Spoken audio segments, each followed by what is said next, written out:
Olá pessoal, tudo bem? Me chamo Janaína, sou professora aqui do Focus Concursos Públicos e hoje eu estou aqui para nós fazermos a nossa revisão sobre direitos humanos para o seu exame da ordem.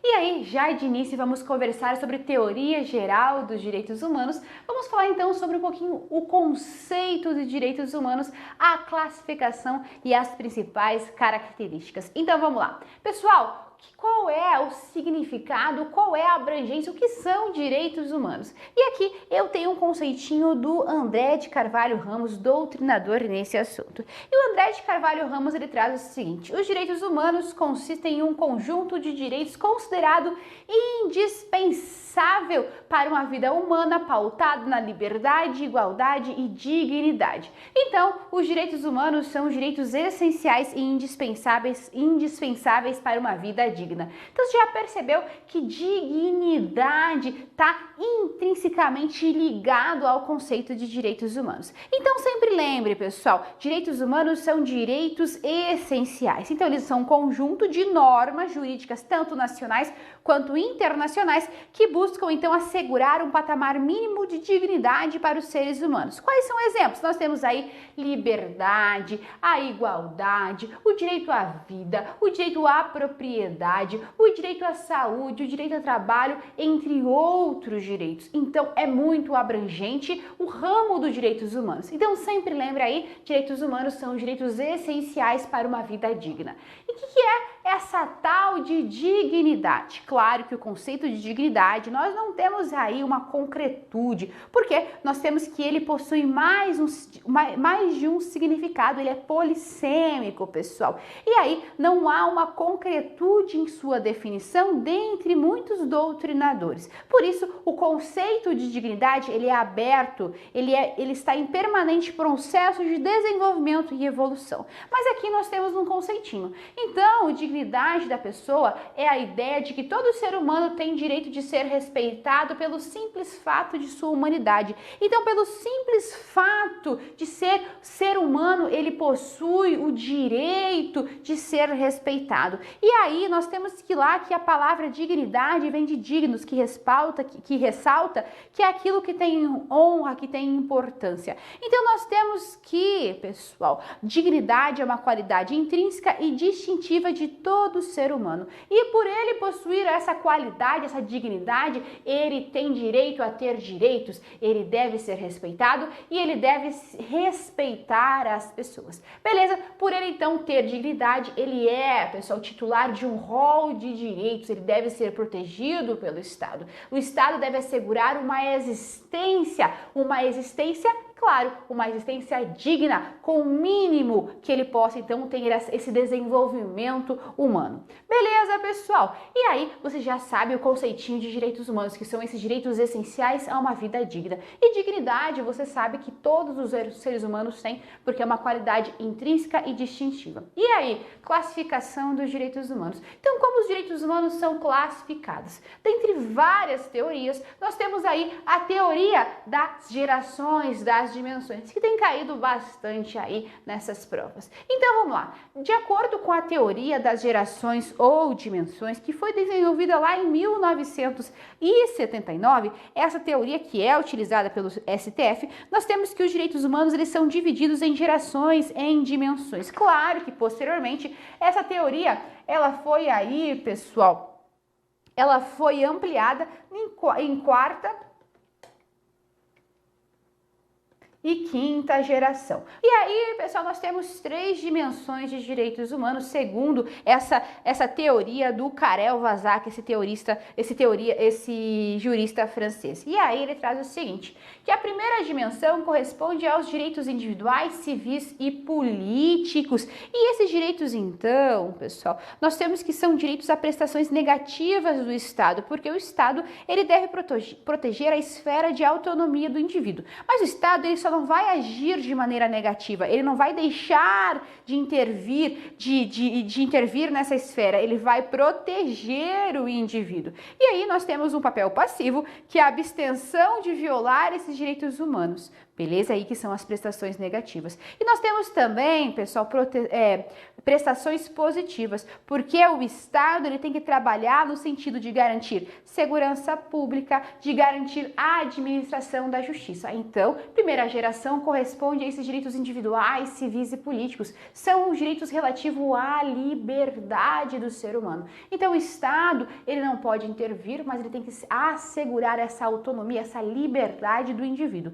E aí, esses direitos de primeira dimensão vão regrar tanto a atuação do indivíduo, delimitando então o espaço desse indivíduo de liberdade, e também, por serem direitos políticos, eles também vão estruturar o modo de organização do Estado e do seu poder. E aí, primeira geração, o marco, pelo pessoal, é a Revolução Francesa. Por quê? Porque é na Revolução Francesa que o poder absoluto do monarca foi restringido. E aí, o documento é a Declaração dos Direitos do Homem e do Cidadão, que é o documento aí da Revolução Francesa. E exemplos, nós temos aí direito à liberdade, à propriedade e à intimidade, dentre outros exemplos. E aí, nós temos o direito de segunda dimensão, que corresponde aos direitos econômicos, sociais e culturais. Aqui nós temos o direito a prestações positivas por parte do Estado, porque aí o Estado tem que garantir, pessoal, condição mínima de existência. E aí nós temos o direito à saúde, o direito à educação, o direito à habitação, o direito aí a previdência social, dentre outros direitos. E esse direito a essas prestações positivas, porque aqui o Estado, pessoal, ele vai agir, porque ele vai garantir que as pessoas tenham dignidade, ele vai garantir uma condição material mínima de sobrevivência. E aí, esses direitos correspondem a direitos de igualdade. E os direitos da terceira dimensão são os direitos de titularidade da comunidade. E nós temos então que esses direitos de terceira dimensão, pessoal, são oriundos da constatação da vinculação do homem ao planeta Terra, sobre os recursos finitos, sobre a divisão desigual de riquezas. E esses aqui são os direitos difusos, pessoal. Por isso que eles correspondem aos direitos de fraternidade. São, então, direitos de titularidade da comunidade, como, por exemplo, o direito ao meio ambiente equilibrado, como, por exemplo, o direito ao desenvolvimento. E o marco da terceira dimensão é a própria Declaração Universal dos Direitos Humanos. Beleza, pessoal? Porque ela traz lá no seu bojo que os seres humanos devem viver com espírito de fraternidade, com espírito de irmandade. E aí você vai lembrar a primeira, segunda e terceira dimensão, você vai lembrar dos ideais da Revolução Francesa. A primeira dimensão, liberdade; segunda dimensão, igualdade; terceira dimensão, fraternidade. E as características, as principais características dos direitos humanos. Nós temos aí a superioridade normativa. Por quê? Porque os direitos humanos, os direitos mais essenciais, como os direitos de primeira dimensão, elas possuem status hierárquico superior às outras normas, estão acima das outras normas. Também temos a característica da universalidade, porque os direitos humanos, pessoal, os titulares são todas as pessoas, basta ser ser humano para ter direito aos direitos humanos. Historicidade, porque de acordo aí com essa afirmação histórica dos direitos humanos, os direitos humanos não foram simplesmente criados num só período, porque eles decorrem de uma formação histórica, eles decorrem da evolução da sociedade. Os direitos humanos que são protegidos hoje não são os mesmos direitos humanos que foram protegidos há anos atrás, porque eles vão evoluindo, beleza? Claro que então nós temos essa evolução, nós temos aí direitos humanos protegidos ao longo da história, por isso que é essa característica da historicidade. Também temos aí a característica da proibição do retrocesso, porque uma vez assegurado um direito, pessoal, ele não pode ser suprimido. O que é isso? Os direitos humanos, pessoal, essa característica da proibição do retrocesso também é chamada de efeito cliquet. Por quê? Porque se já concretizou um direito, esse direito ele não pode ser suprimido. Uma vez assegurado um direito humano, não pode acabar, não pode deixar de tutelar, não pode deixar de proteger esse direito. E também imprescritibilidade, que não pode ser confundida então, pessoal, com reparação civil. Porque a reparação civil, sim, ela está sujeita a prazos prescricionais. Mas os direitos humanos, por exemplo, meu direito à vida, eu vou ter ter hoje, eu vou ter sempre meu direito à vida. Por isso que os direitos humanos, eles não se perdem pelo decurso do tempo. E além disso, nós temos a característica da interdependência, porque os direitos humanos são todos direitos essenciais e todos eles interagem para a dignidade humana. Eu só alcanço a dignidade, eu só alcanço uma vida digna se eu proteger todos esses direitos, se eu tutelar todos esses direitos. Também temos aí a complementariedade e a indivisibilidade que se ligam aí a essa interdependência. A complementariedade traz o seguinte: os direitos humanos eles não podem ser interpretados de maneira separada, de maneira isolada, eles têm que ser interpretados de maneira conjunta. Também temos aí a característica da indivisibilidade. Por quê? Porque, como eu falei para vocês, os direitos humanos, compõem um único conjunto de direitos, porque todos eles são direitos essenciais, todos eles interagem para nós termos aí dignidade humana. E aí, pessoal, já passamos, depois de darmos umas pinceladas aí sobre a teoria geral dos direitos humanos, vamos falar um pouquinho sobre os precedentes, sobre o direito internacional dos direitos humanos. Beleza? E aí nós temos, pessoal, que antecede esse processo de internacionalização, ou seja, essa proteção internacional dos direitos humanos, nós temos 3 precedentes bem importantes. Então, até então, os direitos humanos eles não eram tutelados aí de forma internacional. Nós tínhamos proteção aí, algumas proteções nos âmbitos internos. E a partir do direito humanitário, é a partir da Liga das Nações e é a partir da OIT que nós temos essa proteção internacional. E aí, o direito humanitário, vocês sempre vão lembrar, é o direito de guerra. E o direito humanitário, vocês vão lembrar lá das convenções de Genebra, das convenções de Haia. Porque o direito humanitário, ele foi criado, pessoal, porque para tutelar, para fixar limites à atuação do Estado, para assegurar a observância dos direitos fundamentais na hipótese de guerra. E o que você vai lembrar, pessoal, do direito humanitário? Então, o direito humanitário ele se aplica na hipótese de guerra, ele fixa limites, então, à atuação do Estado. E o direito humanitário ele se destina, lembrem-se disso, essa proteção humanitária ela vai se destinar a militares postos fora de combate, vai se destinar essa proteção aos feridos, aos doentes, aos náufragos, aos prisioneiros e também às populações civis. Beleza? E além disso, ele vai regulamentar o emprego da violência no âmbito internacional. Então, ele vai proteger as pessoas que estão fora do combate. Não vai proteger, então, aquelas que estão no combate, sim, os feridos, os náufragos, os prisioneiros, aquelas pessoas que não estão diretamente no combate. Vai proteger também os civis. Beleza? Ele não protege, então, combatentes. E protege, então, regulamenta o uso da força da guerra, por exemplo, as bombas atômicas, dentre outras bombas, dentre outros métodos de combate e armas, beleza? E nós temos também a Liga das Nações, que também é um precedente desse direito internacional dos direitos humanos, porque a Liga das Nações, que foi criada então após a Primeira Guerra Mundial, com a finalidade de ter uma proteção internacional, com a finalidade de assegurar a paz mundial, é uma organização internacional. Então, a partir também do direito humanitário, a partir da Liga das Nações, nós temos uma quebra dessa soberania, porque o Estado, os países agora devem observar direitos internacionais. Então, nós temos que, aqui com os precedentes, começa a se verificar que as pessoas são entes de direito internacional. E mais com a Liga das Nações, nós temos isso. Foi criado, então, para promover a paz mundial ao fim da Primeira Guerra. E ela, pessoal, ela promove também promove a paz, falei para vocês, promove a paz, a segurança internacional, promove a cooperação, promovia, né? Porque a Liga das Nações já é uma instituição extinta, porque a Liga das Nações deu então lugar à ONU e já vai conversar sobre isso. Também temos no plano dos precedentes, nós temos também a OIT. E essa OIT é uma agência então internacional especializada nas questões de trabalho. Também foi criada aí a partir do Tratado de Versalhes ao final da Primeira Guerra. Então a OIT é uma organização internacional com o intuito então aí de fixar regras nas questões do trabalho. Então com isso, com o direito humanitário, com a Liga das Nações e com a OIT, nós temos que os direitos humanos começaram a ser tutelados na órbita internacional. E aí nós temos após a Segunda Guerra Mundial o processo de internacionalização dos direitos humanos, que após 1945 1945, com as barbaridades, com as barbáries, né, que aconteceram na Segunda Guerra Mundial, nós temos em 1945, nós temos a criação das Nações Unidas através da Carta da ONU e também nós temos a adoção da Declaração Universal dos Direitos Humanos. E aí nós temos esse processo de internacionalização dos direitos humanos,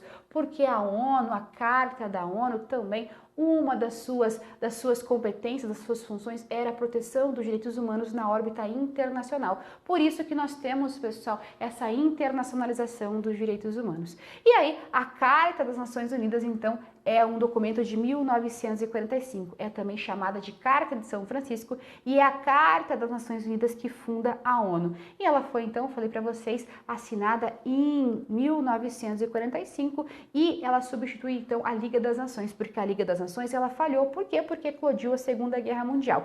Então, a Carta das Nações Unidas é uma entidade máxima, a ONU, né, é uma entidade máxima da discussão do direito internacional, é fórum de relações e entendimentos supranacionais.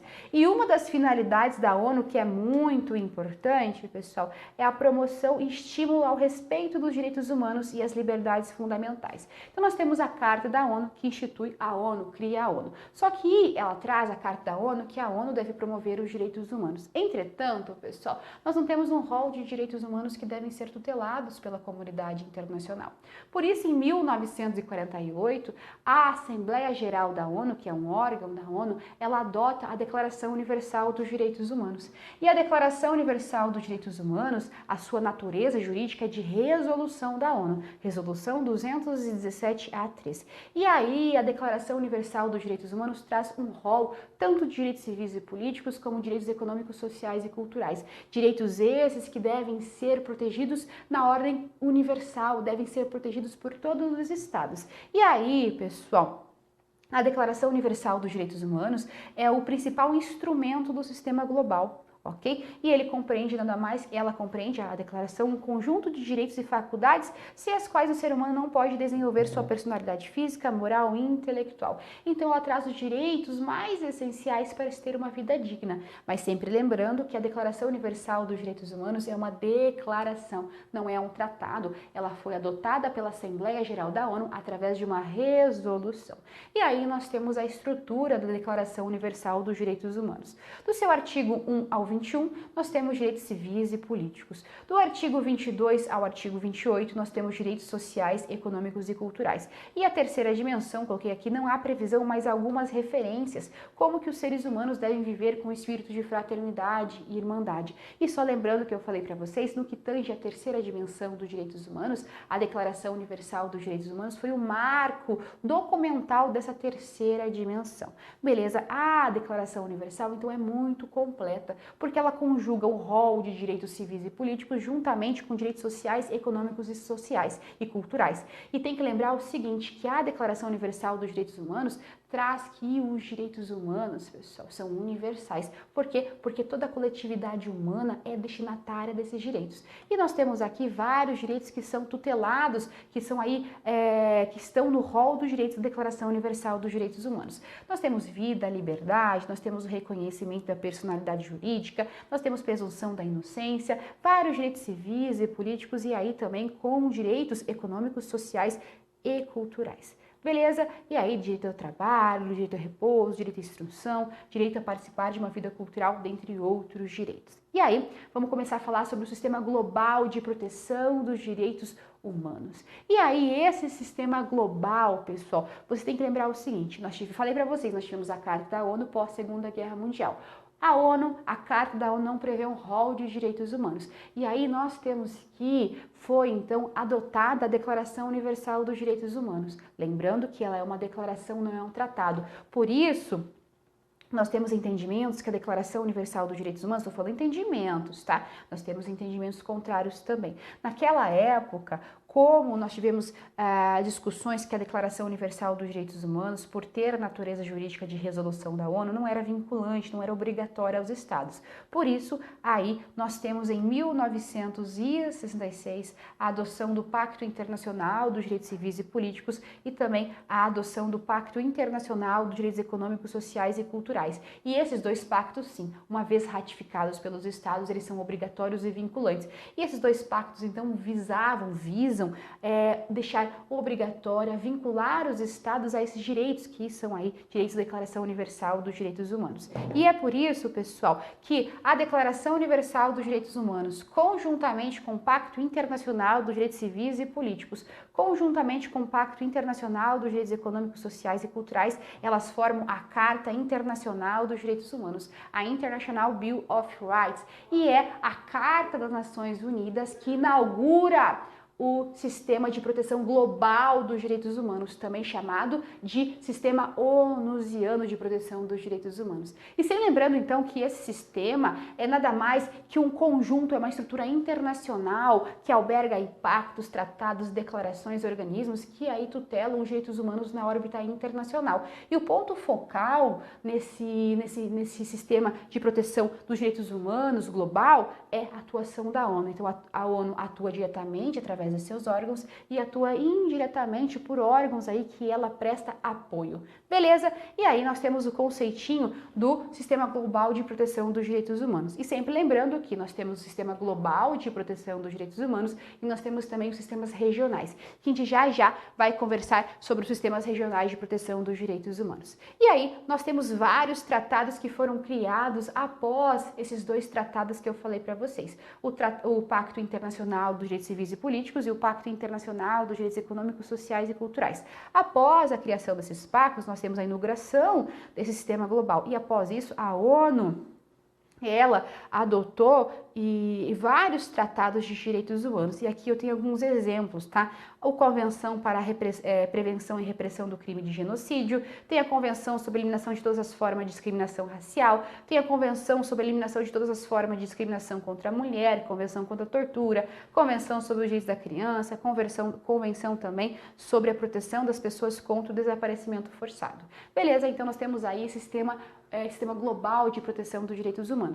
Sempre lembra, sistema global, lembre da ONU, é a ONU que vai tutelar esses direitos através de pactos, através de organismos internos e organismos externos. Beleza, pessoal? E aí, ao lado desse sistema global de proteção dos direitos humanos, nós também temos os sistemas regionais de proteção dos direitos humanos, que foram criados aí de forma complementar ao sistema global, foram criados sistemas regionais, pessoal, que aí, conforme a região, tutelam esses direitos. E nós temos aí sistemas regionais, sistema regional europeu, africano e americano. Aqui pra gente é mais importante a gente conversar sobre o sistema interamericano de proteção, ou também chamado de sistema regional americano. Então, o sistema americano dos direitos humanos, de proteção desses direitos humanos, o que você tem que lembrar é que ele está ligado à OEA, a Organização dos Estados Americanos. Como o sistema global está ligado à ONU, o sistema regional de proteção dos direitos humanos, ele está ligado à OEA.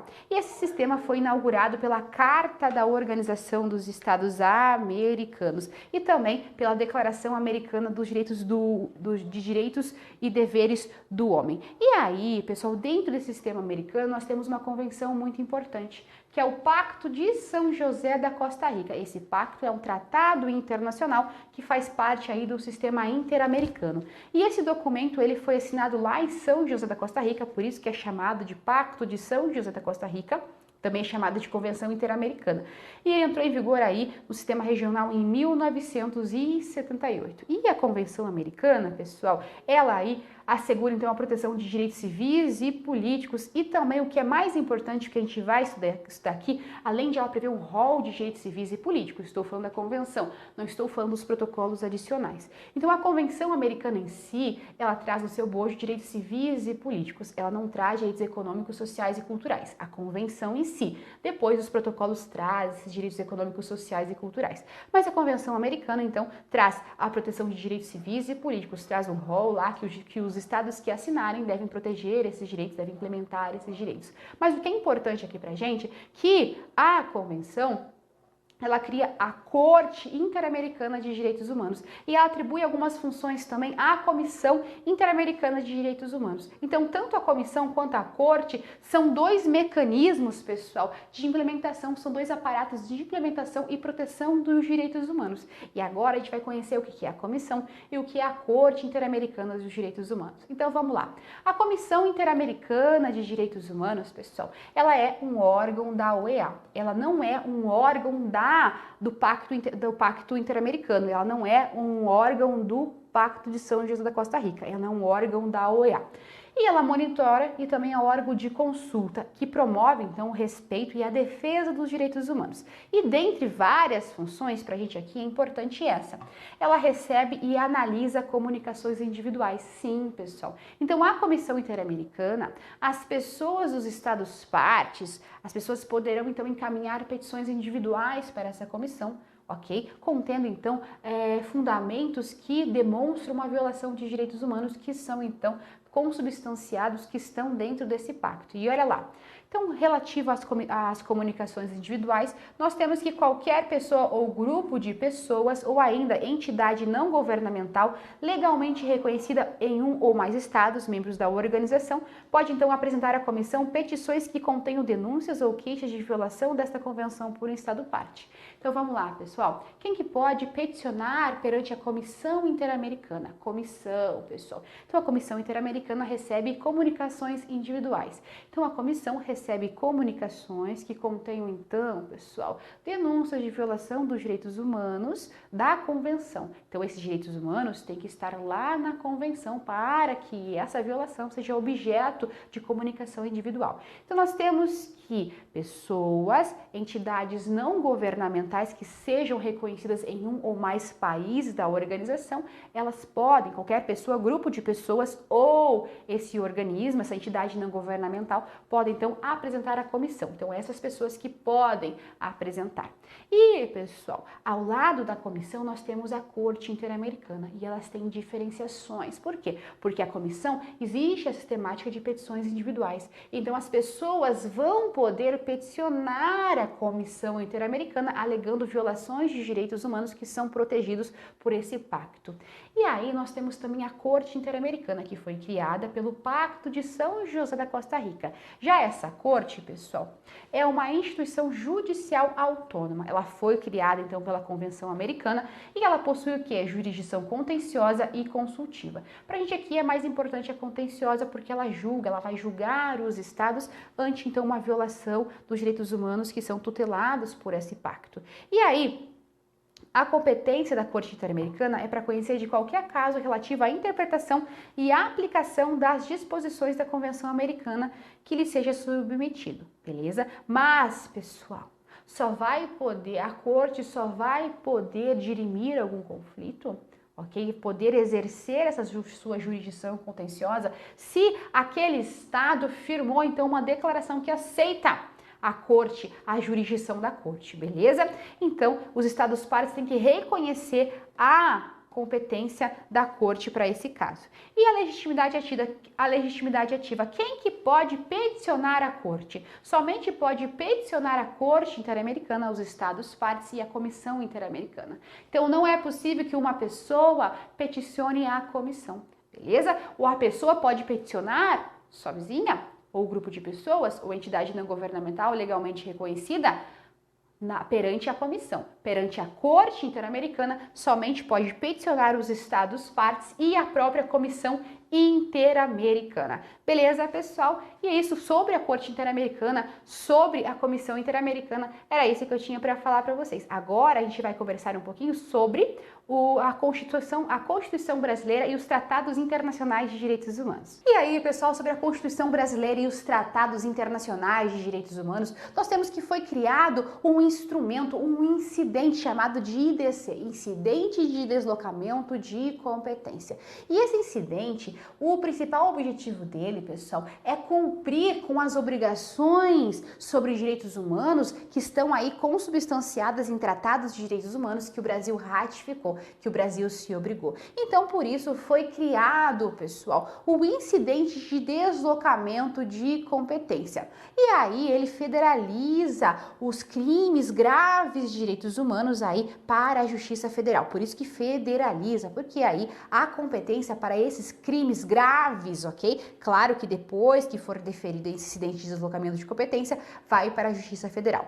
E aí nós temos que foi aí introduzido pela emenda constitucional número 45 de 2004, o artigo 109, parágrafo 5º, beleza? E aí nós temos que o incidente de deslocamento é o seguinte: então, nas hipóteses de grave violação de direitos humanos, o Procurador-Geral da República, com a finalidade de assegurar o cumprimento de obrigações decorrentes de tratados internacionais de direitos humanos, dos quais o Brasil seja parte, ele pode então suscitar perante o STJ, o Superior Tribunal de Justiça, em qualquer fase do inquérito ou processo, incidentes de deslocamento de competência para a Justiça Federal. E aí, pessoal, essa hipótese de federalização dos direitos dos crimes relacionados a direitos humanos, nós temos o seguinte: então, quando nós tivermos uma grave violação de direitos humanos, ok? E essa grave violação pode estar aí no inquérito, pode ser então objeto de um inquérito, pode ser já que seja objeto de um processo, ok? Mesmo então na fase pré-processual ou a fase processual, nós temos então que, pessoal, se trata de uma grave violação de direitos humanos, ok? O que o Procurador-Geral da República, então o Procurador-Geral da República, verificando essa grave violação de direitos humanos, ele pode então, pessoal, suscitar no STJ para então que seja deslocada essa competência, por exemplo, da Justiça Estadual para a Justiça Federal. E então esse é o incidente de deslocamento de competência, IDC. O que você tem que lembrar? Tem que ser uma grave violação de direitos humanos. E quem suscita é o Procurador-Geral da República. Quem decide é o STJ, Superior Tribunal de Justiça. Decidido pelo incidente, ok? Decidido pelo deslocamento, esse feito vai ser deslocado para o juiz federal julgar essa grave violação de direitos humanos. E qual que é o objetivo do incidente de deslocamento de competência? É nada mais, pessoal, que cumprir obrigações decorrentes de tratados de direitos humanos que o Brasil seja parte. Beleza? Então esse é o IDC. E aí, pessoal, você já se perguntou, e os tratados de direitos humanos? Qual que é a hierarquia normativa na órbita interna desses tratados? E quando nós falamos de tratados internacionais de direitos humanos, nós vamos lá no parágrafo 3º do artigo 5º, porque Tratado Internacional de Direito Humano é diferente. Sabe por quê? Porque o parágrafo 3º do artigo 5º, ele traz o seguinte: os tratados e convenções internacionais sobre direitos humanos que forem aprovados, em cada caso do Congresso Nacional, em 2 turnos por 3/5 dos votos dos respectivos membros, eles serão equivalentes às emendas constitucionais. E aí, pessoal, o que nós temos aqui é que é o seguinte: os tratados internacionais aprovados por esse quórum qualificado, eles vão então ter natureza constitucional. Então, eles têm que ser aprovados por esse rito do artigo 5º, parágrafo 3º, para ter, então, natureza constitucional. Os demais, nós temos o entendimento majoritário que eles vão ter natureza supralegal. Eles estarão acima da lei ordinária e inferior à Constituição. Então, todos os demais que sejam anteriores ou posteriores a essa emenda constitucional 45 de 2004, que tenham sido, então, aprovados pelo rito comum, eles terão o que? Natureza supralegal. Lembrem-se disso, grave em natureza supralegal. Então, sobre a hierarquia normativa dos tratados internacionais de direitos humanos. Se esse tratado for aprovado no Congresso Nacional, ok? Nas 2 casas do Congresso Nacional, em 2 turnos, por 3/5 dos votos dos respectivos membros, ele vai ser constitucional, beleza? Ele vai ter hierarquia constitucional, vai ser equivalente à emenda constitucional. E aí nós temos um exemplo, nós temos a Convenção Internacional sobre Direitos das Pessoas com Deficiência da ONU. Esse sim foi aprovado através desse rito e tem natureza constitucional. Beleza? E aí, pessoal, nós temos que aqueles outros que não forem aprovados por esse rito, forem aprovados pelo rito comum, sejam eles anteriores, todos os anteriores, todos os posteriores pelo rito comum, pessoal, vão ter natureza supralegal, vão estar abaixo da Constituição e acima das demais normas. Beleza, pessoal? Então, sobre a hierarquia normativa, era isso que eu tinha para falar para vocês. Eu desejo a todos uma ótima prova e desejo que todos sejam aprovados. Obrigada!